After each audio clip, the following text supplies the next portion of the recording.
আচ্ছা, আমরা যখন কোড লিখি, যেমন ইফ, এলস বা ফর, কখনো কি মাথায় এসেছে কম্পিউটার এই সাধারণ অক্ষরগুলোকে আসলে বোঝে কিভাবে? এই পুরো জাদুর মতো ব্যাপারটার একদম প্রথম ধাপটাই হলো লেক্সিক্যাল অ্যানালাইসিস। চলুন আজ এই রহস্যের প্রথম দরজাটা একটু খুলে দেখা যাক। ঠিক এই প্রশ্নটা দিয়েই আমাদের আজকের আলোচনা শুরু। ভাবুন তো, একগাদা অক্ষরের একটা জট, সেখান থেকে কম্পিউটার কিভাবে অর্থ খুঁজে বের করে। এর প্রথম পদক্ষেপটা কি? চলুন সেটাই খুঁজে বের করি। দেখুন, আমাদের লেখা কোড থেকে একটা এক্সিকিউটেবল ফাইল তৈরি হওয়াটা একটা লম্বা সফরের মতো। এর অনেকগুলো স্টেজ বা ধাপ আছে। আর আমাদের আজকের আলোচনার কেন্দ্রবিন্দু হল এর একদম প্রথম চেকপয়েন্টটা, লেক্সিক্যাল অ্যানালাইসিস। এটাই হলো সেই ভেদ যার উপর পুরো কম্পাইলারের বাড়িটা দাঁড়িয়ে থাকে। সেকশন 1, কম্পাইলারের প্রথম দ্বাররক্ষী, মানে আমাদের লেক্সিক্যাল অ্যানালাইজার। ব্যাপারটা খুব সহজে বোঝা যাবে যদি আমরা একটা উদাহরণ দিয়ে ভাবি। ধরুন, কম্পাইলার হলো একটা বিশাল হাই সিকিউরিটি অফিস, আর লেক্সিক্যাল অ্যানালাইজার সে হলো ওই অফিসের গেটে বসে থাকা চৌকস সিকিউরিটি গার্ড।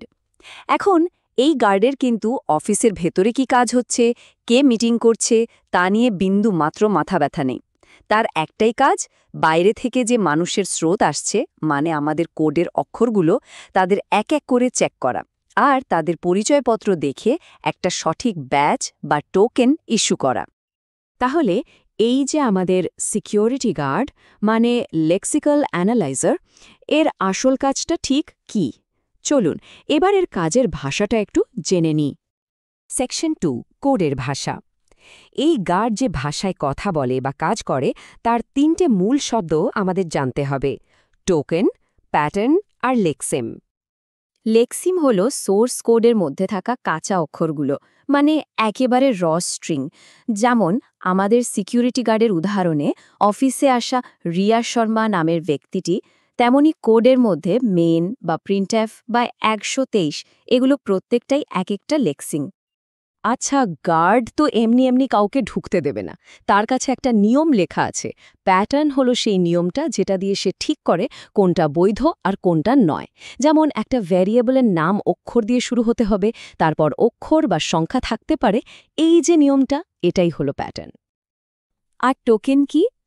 লেক্সিমকে প্যাটার্ন দিয়ে চেনার পর গার্ড যে ফাইনাল আউটপুটটা দেয়, মানে ওই যে অফিশিয়াল ব্যাজটা, সেটাই হলো টোকেন। এই ব্যাজটাই কম্পাইলারের বাকি অংশ, মানে অফিসের ভেতরের লোকেরা বুঝতে পারে। যেমন কিওয়ার্ড কমা এফ, এই টোকেনটা বলে দিচ্ছে যে এফ একটা লেক্সিম এবং এর পরিচয় হলো এটা একটা কিওয়ার্ড। এবার আমাদের উদাহরণটা ছেড়ে সরাসরি কোডের দিকে তাকানো যাক। দেখুন, স্ক্রিনের এই টেবিলে কাউন্ট নামের যে লেক্সিমটা আছে, সেটা লেটার, লেটার, ডিজিট এই প্যাটার্নটা মেনে চলছে। তাই অ্যানালাইজার ওকে আইডি কাউন্ট টোকেনটা দিয়ে দিয়েছে। ঠিক এভাবেই আমাদের লেখা কাঁচা টেক্সটকে একটা সুন্দর গোছানো পরিচয় দেওয়া হয়। এখন ভাবুন, গার্ড একটা ইকুয়ালস চিহ্ন দেখল। এটা কি অ্যাসাইনমেন্ট অপারেটর, নাকি এরপরে আরও একটা ইকুয়ালস এসে ইকুয়ালস টু অর্থাৎ কম্প্যারিজন অপারেটর হবে? এই সিদ্ধান্তটা নেবার জন্য ওকে তো পরের অক্ষরটার দিকে উকি মারতে হবে, তাই না? এই যে একটার বেশি অক্ষর দেখে সিদ্ধান্ত নেওয়ার প্রক্রিয়া, একেই বলে ইনপুট বাফারিং, বা আরও সহজ করে বললে লুক অ্যাহেড। তাহলে আমরা কি দেখলাম? সোর্স কোডের একটা অংশকে বর্ণনা করার জন্য আমাদের 3টে মূল উপাদান লাগছে: লেক্সিম, প্যাটার্ন এবং টোকেন। কিন্তু এই প্যাটার্নগুলো, মানে নিয়মগুলো, লেখা হয় কিভাবে? সেকশন 3, নিয়মাবলী লেখা। আমাদের সিকিউরিটি গার্ড নিয়মগুলো জানবে কি করে? অবশ্যই তার কাছে একটা রুলবুক আছে। আর লেক্সিক্যাল অ্যানালাইজারের জন্য সেই রুলবুকটা লেখা হয় একটা বিশেষ ভাষায়, যার নাম রেগুলার এক্সপ্রেশন। এগুলো হলো রেগুলার এক্সপ্রেশনের একদম বেসিক কিছু অপারেটর, মানে প্যাটার্ন লেখার ব্যাকরণ। যেমন A/B মানে হলো হয় A অথবা B। আবার A* মানে হলো 0 বা তার চেয়ে বেশি সংখ্যক A আসতে পারে। এগুলো দিয়েই আমরা জটিল নিয়ম তৈরি করি। এই নিয়মটা দেখুন, এটা প্রায় সব প্রোগ্রামারই ব্যবহার করেছেন। এটা বলছে একটা আইডেন্টিফায়ার বা ভেরিয়েবলের নাম একটা অক্ষর দিয়ে শুরু হবে আর তারপর শূন্য বা তার বেশি অক্ষর বা সংখ্যা থাকতে পারে। ভাবুন তো কত সহজভাবে একটা জটিল নিয়মকে প্রকাশ করা গেল। এটাই রেগুলার এক্সপ্রেশনের জাদু। Section 4, ID checking machine. Rule book তো হলো, কিন্তু গার্ডের তো শুধু রুল বুক থাকলেই চলবে না, তাই না? আইডি চেক করার জন্য একটা দ্রুত আর নির্ভুল পদ্ধতিও তো লাগবে। কম্পাইলারের দুনিয়ায় এই পদ্ধতি বা মেশিনকে বলা হয় ফাইনাইট অটোম্যাটন। এই ফাইনাইট অটোম্যাটন মূলত রকমের হয়, এনএফএ আর ডিএফএ। আমাদের সিকিউরিটি গার্ডের উদাহরণে যদি ফিরে যাই, এনএফএ হল একজন নতুন, অনভিজ্ঞ গার্ড। সে একটা ইনপুট দেখে একটু দ্বিধায় পড়তে পারে, তার মাথায় একাধিক সম্ভাবনা ঘুরতে পারে। আর ডিএফএ, সে হলো একজন পাকা, অভিজ্ঞ গার্ড। সে একটা ইনপুট দেখেই এক মুহূর্ত না ভেবে বলে দিতে পারে এরপর কি করতে হবে, একদম নিশ্চিত, কোনো দ্বিধা নেই। তো প্রথমে আমরা রেগুলার এক্সপ্রেশন থেকে একটা এনএফএ তৈরি করি। এর জন্য থমসনের কনস্ট্রাকশনের মতো পদ্ধতি ব্যবহার করা হয়।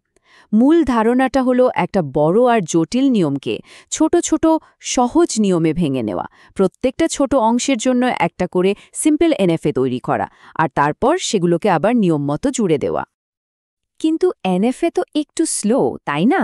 তাই এরপর আমরা ওই এনএফএকে একটা সুপার ফাস্ট ডিএফএতে রূপান্তরিত করি। এই প্রক্রিয়াটাকে বলে সাবসেট কনস্ট্রাকশন। এর ফলে আমাদের গার্ডের আর কোনো দ্বিধা থাকে না, সে প্রত্যেকটা ইনপুটের জন্য একটাই সম্ভাব্য পথ খুঁজে পায়। কম্পাইলার শুরু থেকেই কতটা এফিশিয়েন্ট হতে চায় এটা তার একটা দারুণ প্রমাণ। এখন প্রশ্ন আসতে পারে, তাহলে সরাসরি ডিএফএ বানালেই তো হতো? উত্তরটা হলো, রেগুলার এক্সপ্রেশন থেকে এনএফএ তৈরি করা অনেক সহজ, আর এনএফএ থেকে ডিএফএতে যাওয়াটা একটা যান্ত্রিক প্রক্রিয়া। তাই আমরা সহজ নির্মাণ আর দ্রুত সম্পাদনের মধ্যে একটা ভারসাম্য রাখি। সেকশন 5, গার্ডকে সক্রিয় করা। এখন ভাবুন, এই পুরো ডিএফএ ডিজাইন করার কাজটা যদি আমাদের হাতে করতে হতো, কি কঠিন ব্যাপার হতো। কিন্তু সৌভাগ্যবশত এই কাজটাকেও আমরা অটোমেট করে ফেলতে পারি। এটা অনেকটা আমাদের জন্য একজন নিখুঁত গার্ড তৈরি করতে একটা পেশাদার সিকিউরিটি ফার্মকে, যেমন লেক্স, ভাড়া করার মতো। আমরা শুধু lex.l নামে একটা ফাইলে আমাদের রুল বুক, মানে রেগুলার এক্সপ্রেশনসগুলো লিখে দিই। তারপর লেক্স কম্পাইলার সেই রুল বুকটা পড়ে আর আমাদের জন্য lex.yy.c নামে একটা নিখুঁত, highly optimised C code generate করে দেয়। এটাই হলো অটোমেশনের আসল শক্তি। এই উদ্ধৃতিটি কম্পাইলার তৈরির টুলগুলোর পেছনে দর্শনটাকে তুলে ধরে। শক্তিশালী অ্যাবস্ট্রাকশন, মানে ব্যবহারকারীকে ভেতরের জটিলতা থেকে সম্পূর্ণ আড়ালে রেখে সেরা আউটপুটটা দেওয়া। তাহলে পুরো যাত্রাপথে আমরা দেখলাম কিভাবে এক গাদা অক্ষরের বিশৃঙ্খল স্রোত থেকে টোকেনের এক সুশৃঙ্খল প্রবাহ তৈরি হল। এই লেক্সিক্যাল অ্যানালাইজার হল সেই পর্দার পেছনের নায়ক। এই প্রথম ধাপটা শুধু পরীক্ষার জন্য পড়া একটা টপিক নয়, সমস্ত সফটওয়্যার কিভাবে মানুষের ভাষাকে বোঝে এটা তার ভিত্তি। এটা শুধু কোড কম্পাইল করা নয়, এটা আসলে কমিউনিকেশনের মূল কাঠামোটাকে বোঝা। আর এই জ্ঞানই আপনাকে ভবিষ্যতে নতুন প্রোগ্রামিং ল্যাঙ্গুয়েজ বা স্মার্ট ডেভেলপার টুলস তৈরির ক্ষমতা দেবে। বেশ, টোকেন তো তৈরি হলো, আমাদের সিকিউরিটি গার্ড তার কাজ করে দিয়েছে। কিন্তু এই টোকেনগুলো পরপর সাজিয়ে যে বাক্যটা তৈরি হলো, সেটা কি ব্যাকরণের দিক থেকে আদৌ সঠিক? এর উত্তরটা কিন্তু লুকিয়ে আছে কম্পাইলেশনের পরের ধাপে, যার নাম সিনট্যাক্স অ্যানালিসিস। আর সেটা নিয়ে আমরা আলোচনা করব আমাদের পরের পর্বে।